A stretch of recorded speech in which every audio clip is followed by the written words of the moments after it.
Hello everyone. मैं मिथुन सिंह स्वागत करता हूं आप सभी का। आशा करता हूं आप सभी बहुत अच्छे होंगे।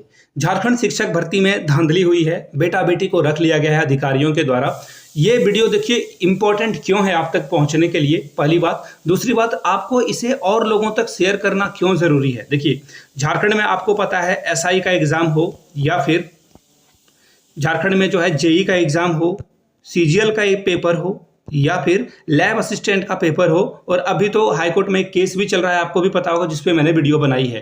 हाईकोर्ट में एक केस चल रहा है, किसका? पीजीटी का। तो देखिए, ये सारे जो रिक्रूटमेंट है, हर रिक्रूटमेंट में कुछ ना कुछ पेच लग जाता है और हर जगह पे कुछ ना कुछ धांधली होती है। अधिकारी इतने भ्रष्ट हो गए हैं, सरकार का न डर है न जनता का इन्हें डर है। और जनता का डर क्यों रहेगा? यहाँ की जनता बेवकूफ़ है। शुरू से इन्होंने जो है भ्रष्टाचारियों का सपोर्ट किया है। चाहे आप मधु कोड़ा देख लो, और अभी मधु कोड़ा की वाइफ को, गीता कोड़ा को, बीजेपी ने टिकट दे दिया। और मैं एक बात क्लियरली बता दूं, इस झारखंड के धरती पर इस हमाम में सभी नंगे हैं। चाहे वो बीजेपी हो, चाहे वो जेएमएम हो, सभी ने जमकर लूटा है। चाहे वो कांग्रेस हो, अभी आलमगीर आलम के ऊपर जो है केस लगा है। बहुत सारे पैसे इन लोगों ने जो है रखे हुए हैं जमा करके।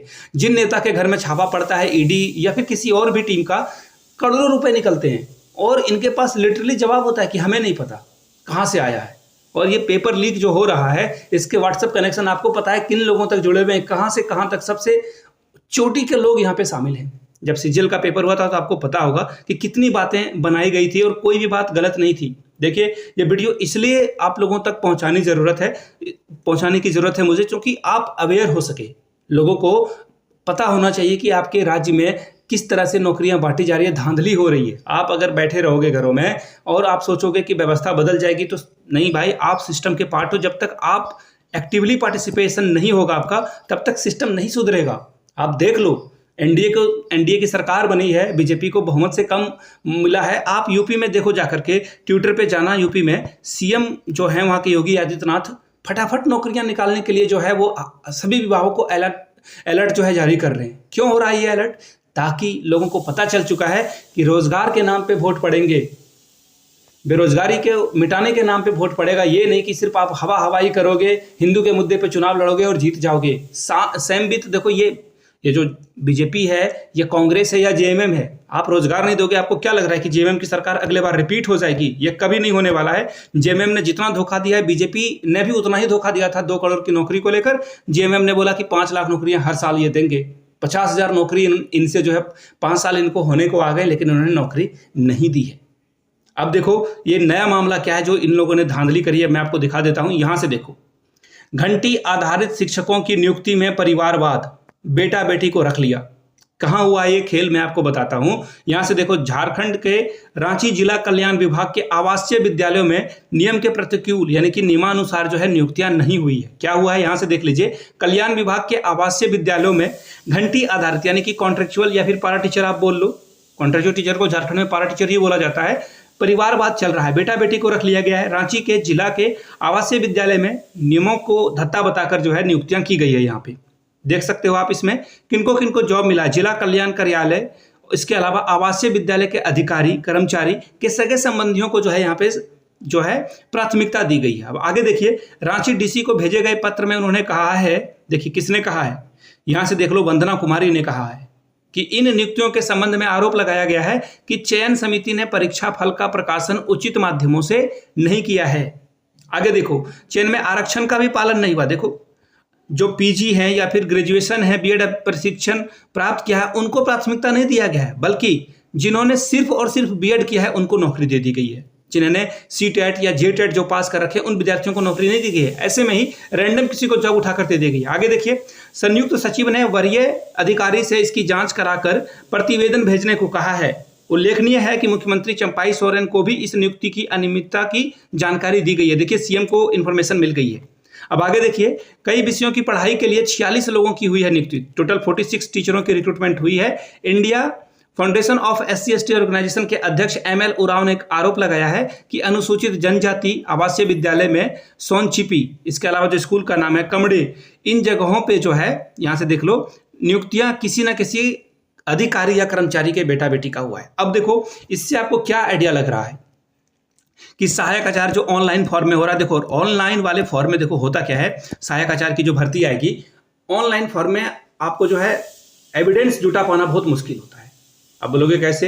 एक्सपर्ट देखो, एक्चुअली क्या है ना कि किसी ने सिस्टम हैक कर ली, बहुत मुश्किल होता है उसको प्रूफ कर पाना, और हमारे देश का कोर्ट जो है प्रूफ पे चलता है। अगर मैंने आपके ऊपर आरोप लगा दिया कि आप चोर हो, तो आपको अपने आप को जो है निर्दोष साबित करने की जरूरत नहीं है, मुझे आपको चोर साबित करना होगा। हमारे देश में यही होता है। तो अब जैसे ही आप जाओगे कोर्ट, तो आपसे प्रूफ मांगा जाएगा, और प्रूफ देना बड़ा ही डिफिकल्ट है। ये तो सीजीएल का पेपर ऑफलाइन मोड में था, तो भाई एग्जाम के ड्यूरेशन में ही जो है ईमेल के माध्यम से लीक हो गई पेपर, और इससे जो है लोगों को पता चल पाया कि यहाँ पे जो है धांधली हुई है, जिस वजह से जो है सीजीएल के पेपर को लीक किया गया आखिरी वक्त में। ये पेपर को लीक नहीं कर रहे थे, ये मान नहीं रहे थे कि हमारी गलती हुई है, और फाइनली पेपर लीक हुआ और ये पता चल पाया। लेकिन ऑनलाइन वाले एग्जामिनेशन में इसे कंप्लीट कर पाना, पता कर पाना बड़ा डिफिकल्ट है। मैं आपको एक एग्जांपल बताता हूं केंद्रीय एग्जामिनेशन का। केवीएस का जो एग्जाम हुआ था, केंद्रीय विद्यालय संगठन का एग्जाम हुआ था, इसमें हरियाणा, उत्तर प्रदेश में बहुत सेंटरों पे धांधली हुई, लेकिन पूरा एग्जाम कैंसिल किया गया क्या? नहीं किया गया। इसलिए मैं बता रहा हूं, देखो आजकल की जो एजेंसियां बड़े मनमाने ढंग से काम करती है। अभी आप लोग नीट का जो है, मैं अभी जून में जो ये एग्जामिनेशन का जो रिजल्ट आया, जिस दिन सरकार बन रही थी, चुनाव का इलेक्शन आया, उसी दिन इन्होंने जो है नीट का भी रिजल्ट जारी कर दिया, ताकि चुनाव के शोर में नीट का जो धांधली हुआ ये उठ नहीं पाए। लेकिन थैंक्स टू यूट्यूब क्रिएटर्स, उन्होंने वीडियो बनाई और लोगों को अवेयर करा कि देखो क्या क्या गड़बड़ियां हुई है यहाँ पे।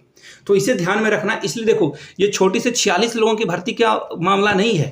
आप अगर 46 पे अपने हक को नहीं जानोगे, तो आगे जो ये 26,001 जगह की भर्ती आई है ना, यहाँ पे भी नेता, मंत्री, ऑफिसर के बेटा बेटी को जॉब मिलेगा, भाई भतीजावाद, परिवारवाद खुल के चलेगा। आप अपने हक को लेकर अवेयर नहीं रहोगे, तो आपके हक को जो है तोड़ा मरोड़ा जाएगा। और याद रखिए, हक मांगा नहीं जाता है, हक छीना जाता है।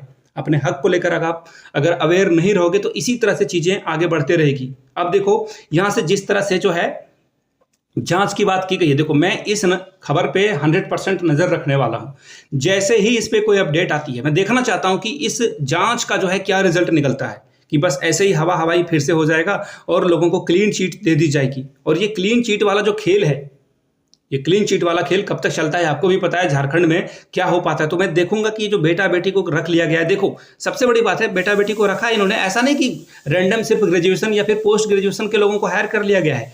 इन लोगों के पास बीएड की डिग्री थी, लेकिन जिनके पास ज़्यादा डिग्री है, या फिर उन्होंने सीटेट कर रखा है, जेटेट कर रखा है, उनको प्राथमिकता देनी है आपको। अगर किसी के पास सीटेट जेटेट की भी डिग्री है और उसके पास एक्सपीरियंस है, तो उनको आपको वरीयता देनी चाहिए। यही तो नियम कहता है कि अगर किसी के पास एक्सपीरियंस है तो एक्सपीरियंस वाले के साथ जाइए। अगर सबके पास एक्सपीरियंस नहीं है, तो जिन्होंने शिक्षक पात्रता परीक्षा पास की है उनके पास जाइए। यहाँ सिर्फ बीएड वाले को जॉब दी जा रही है, जो कि बहुत ही गलत है। फिलहाल इस वीडियो को मैं आप लोगों को बोलूंगा कि ज़्यादा से ज़्यादा लाइक करें, ताकि और लोगों तक ये वीडियो पहुंच सके। आपको इस वीडियो को शेयर करना है फैमिली एंड फ्रेंड के व्हाट्सएप ग्रुप पे, या फिर टेलीग्राम, या फिर जहां पे भी आप एजुकेशनल ग्रुप में एक दूसरे के साथ जुड़े हो, प्लीज़ डू शेयर। इसे ज़्यादा से ज़्यादा लोगों तक शेयर करें, ताकि और लोगों तक वीडियो पहुंचे, लोग अवेयर हो सके। अदरवाइज आपके साथ धोखा होता रहेगा, आप घरों में बैठकर मेरी नौकरी नहीं लग रही है आप बोलते रह जाओगे। तो प्लीज़ डू शेयर, लाइक करें, और पहली बार चैनल पे आए तो चैनल को सब्सक्राइब करते हुए आपको जाना है। वीडियो को यहाँ तक देखने के लिए आप सभी का बहुत बहुत शुक्रिया। Have a good day.